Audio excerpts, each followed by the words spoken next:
Ayer desocupé un piso que estaba pendiente de alquilarse y hoy vengo a contarte cómo lo hicimos, alguna medida y ayuda de cómo actuar ante una situación como esta.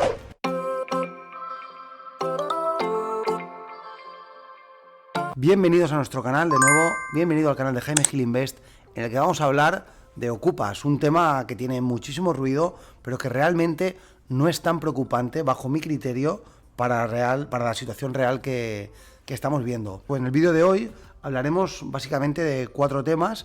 En primer lugar, tendremos la parte del contexto para ver realmente cómo de importante es este problema, si realmente es un problema de masas o es un problema poco significativo. Luego hablaremos de por qué existe este problema, cuáles son las causas de que exista este problema. En tercer lugar, quién y con qué propósito y para qué ocupan los pisos, para que lo tengamos. Y por último, de alguna manera, cómo actuar. En el caso de que nos pase, cómo protegernos y cómo actuar. Vamos allá. Contexto. Para mí es importante el tema del contexto porque en la televisión salen muchísimas noticias que están hablando de temas de ocupación, de cuántas viviendas ocupadas hay, de que es un problema. Yo voy a dar nuestra experiencia, que gestionamos más de 2.000 viviendas ya en alquiler. Hemos vendido más de 2.000 propiedades en estos prácticamente 3 años de andadura del proyecto. Y en toda mi trayectoria anterior en mi negocio inmobiliario de JJ, hemos tenido 2 casos de 2.000 propiedades de ocupación.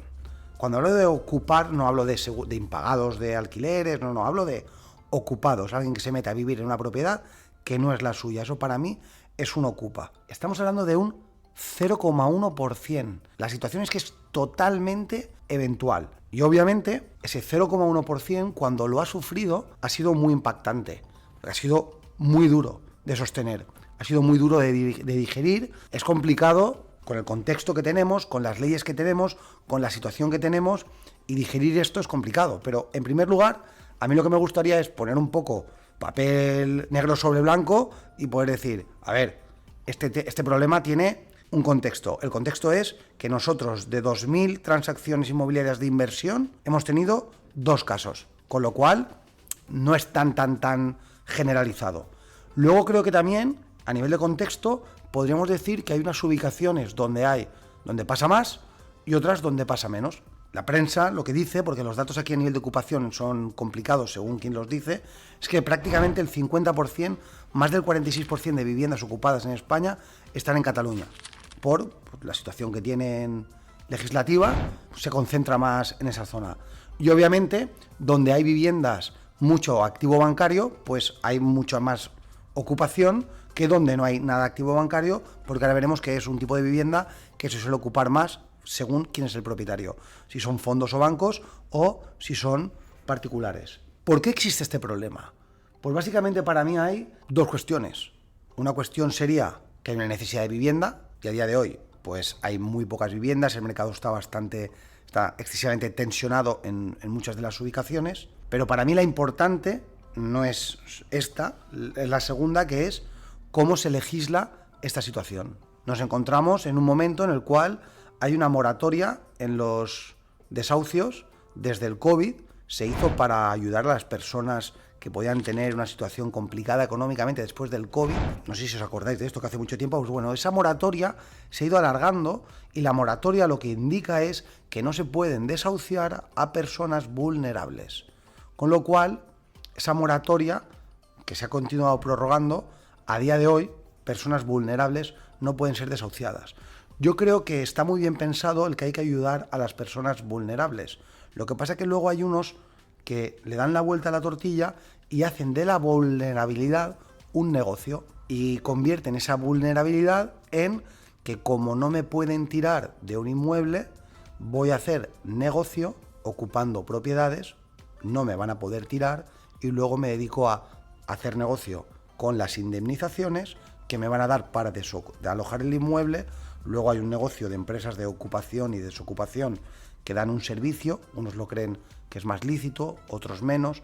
En algunos casos podemos pensar que pueden estar compinchados en algunas partes con ciertos tipos de ocupas y en otros no, pero la realidad es que este tipo de leyes lo que está produciendo es que se incentiven un tipo de negocios que, por supuesto, que están fuera del marco de la legalidad, porque son todo bueno, el tema de la ocupación y desocupación, de este tipo de empresas de desocupa, sí que van todo dado de alta con facturas y demás, pero todos los negocios de indemnizaciones alrededor de este tipo de viviendas, por supuesto que está todo con dinero al margen de la legalidad. ¿Quién son y cómo ocurren? Pues bueno, básicamente más del 90% de las ocupaciones están realizadas por profesionales, no están realizadas por personas que tienen una situación complicada y se meten a vivir en una vivienda porque tienen una situación precaria. Normalmente el que ocupa una vivienda es un profesional, y es un profesional que la ocupa con dos finalidades: a, vender el piso ocupado a una persona que tiene una situación económica precaria. Lo siento si a alguien le duele la barriga después de escuchar estas cosas, pero esto es lo que pasa a día de hoy en el mercado. Esto es la realidad de ese 0,1% de viviendas, y quiero volver a repetirme que esto es un tema muy eventual, pero lo que pasa es que ese 0,1% de viviendas que se ocupan, lo que pasa con ellas es esto, que hay personas que las ocupan para vender la vivienda ya ocupada, con los suministros enganchados, con una alarma dentro puesta, con unos organizan todo, cambio de cerradura, y le venden la vivienda a una persona que normalmente, como es vulnerable, no se va a poder desahuciar, y cuando entran a la vivienda el ocupa profesional, obviamente también son vulnerables, tienen sus contratos, ponen niños por el medio para cuando tú vas a la vivienda la primera vez protegerse, son perfectamente profesionales. Yo ayer lo sufrí, por la noche se llamó, asistió la policía, y cuando estaban ahí dentro tenían tickets de entrega de comida, tenían documentos de vulnerabilidad, tenían alarmas puestas con contrato de hace unos días cuando acababan de entrar. Es decir, lo tienen todo bien organizado. Y la policía, ante la ambigüedad de la ley, normalmente no va a actuar y los va a sacar. Y va a decir, no tengo suficientes pruebas. Con lo cual, nos tocó ir al día siguiente por la mañana, sentarnos ahí delante, y es el negocio número 2. Voy a esperar a que venga el propietario a ver qué puedo sacar a cambio. Y obviamente lo que puedes sacar a cambio es una posible indemnización económica a cambio de la entrega de la posesión del inmueble, para que tú puedas disponer de él y no quieras entrar en un proceso judicial.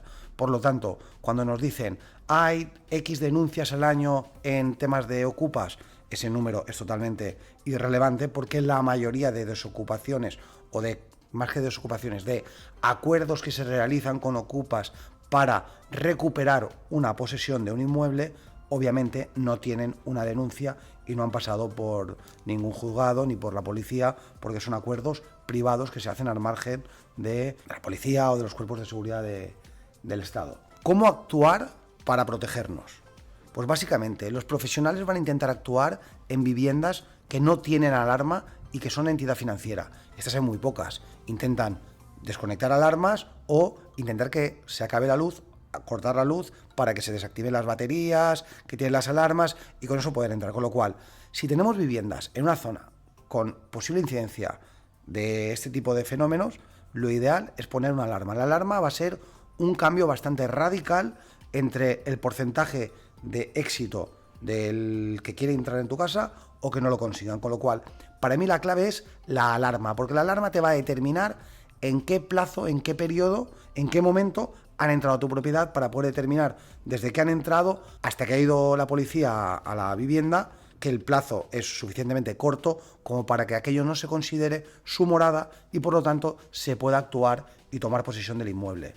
Con lo cual, esto es clave, que tengamos una alarma en nuestra vivienda. Por lo tanto, ¿cómo proveer? Para mí, básicamente es tener alarma en la propiedad, sí o sí, tenemos que tener. Y luego, para mí, es importante también, en el caso de que nos hayan ocupado un inmueble, cómo actuar.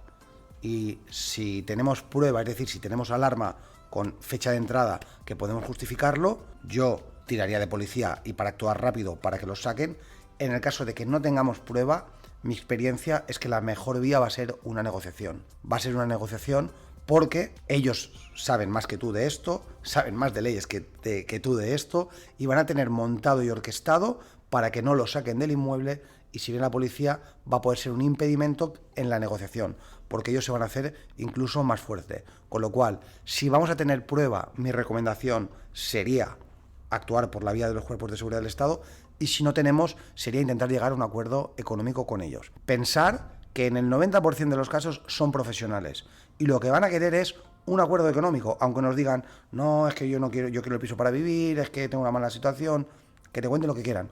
Al final, la finalidad que tienen es una rentabilidad económica. Mi recomendación sería esta: si hay prueba o si no hay prueba. Y para terminar el vídeo voy a repetir por tercera vez que solo tenemos un 0,1 de casos. Que ayer me vine con dolor de barriga de donde fui a visitar el inmueble porque me pareció dramático el nivel de profesionalidad y de chanchullismo entre empresas, de alarmas, posibles vecinos. O sea, me pareció muy dramático el nivel de chanchullismo que había y de profesionalidad de esta gente. Pero ya más relajado, cuando me fui a dormir, pensé, vale, pero es que hemos tenido 2 casos de más de 2.000 viviendas, con lo cual es prácticamente irrelevante. Entonces, cuando en la tele escuchemos los fenómenos de la ocupación, incierto, mentira. Simplemente desearos que tengáis la fortuna de no encontraros con esta circunstancia y que si os encontráis, pues que tengáis la sangre fría de poder actuar, como os he dicho. Si tenéis alguna mejora, pues dejadlo en los comentarios. Y sí que os agradecería, una vez más, que le deis a la campanita, os suscribáis para que podamos animarnos a seguir generando contenido de esta manera. Muchas gracias y os veo en el siguiente vídeo.